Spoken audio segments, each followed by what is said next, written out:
இப்போ நம்ம அப்படியே இருக்கோம், தூங்கின்னு இருக்கோம். நமக்கு என்ன நிகழுது? நாம் இருக்கோம், நான் இருக்கேங்கிறது எனக்கு தெரியுது. நம்ம மேலேருந்து ஒரு மனது எண்ணங்கள் மெதுவாக நம்ம தூங்கி எழுந்துட்டோன்னே என்ன ஆகுது? ஒரு மனசு கிளம்புது. அந்த மனசு கொஞ்சம் கொஞ்சமாக விரிவடைஞ்சு இந்த உலகம், இந்த பிரபஞ்சம், நம்ம கூடியிருக்கிறவா, அதுக்கப்புறம் நம்மளுடைய கோவில், தெய்வம், இது எல்லாமே நாம் தூக்கத்திலிருந்து விழித்து எழுந்த பிறகு ஃபஸ்ட்டு மனசு எப்போ எழுந்திருக்கிறதோ அது எழுந்ததுக்கு பிறகு தான் அத்தனையுமே நம்ம பார்க்குறோம்.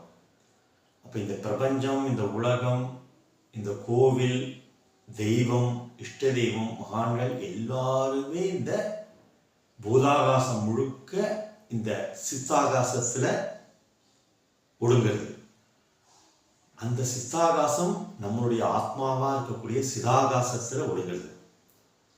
அப்போ நம்ம என்ன புரிஞ்சுக்கணும்னா, நம்மளுடைய கவனம் முழுக்க நம்மளுடைய அந்தர்யாமியாக இருக்கக்கூடிய பகவானிடத்திலேயே இருக்கணும்.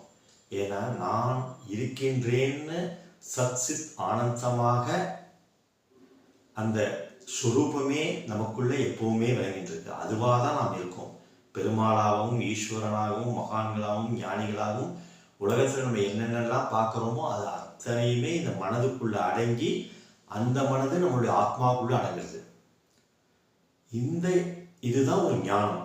ஞானத்தை அடைவது என்பது நம்மிலிருந்து தான் எல்லா வெளிப்புற விஷயங்கள் எல்லாமே கிளம்புறது. அப்போ வெளிப்புற விஷயங்கள் எல்லாமே நம்மளிடத்துல தான்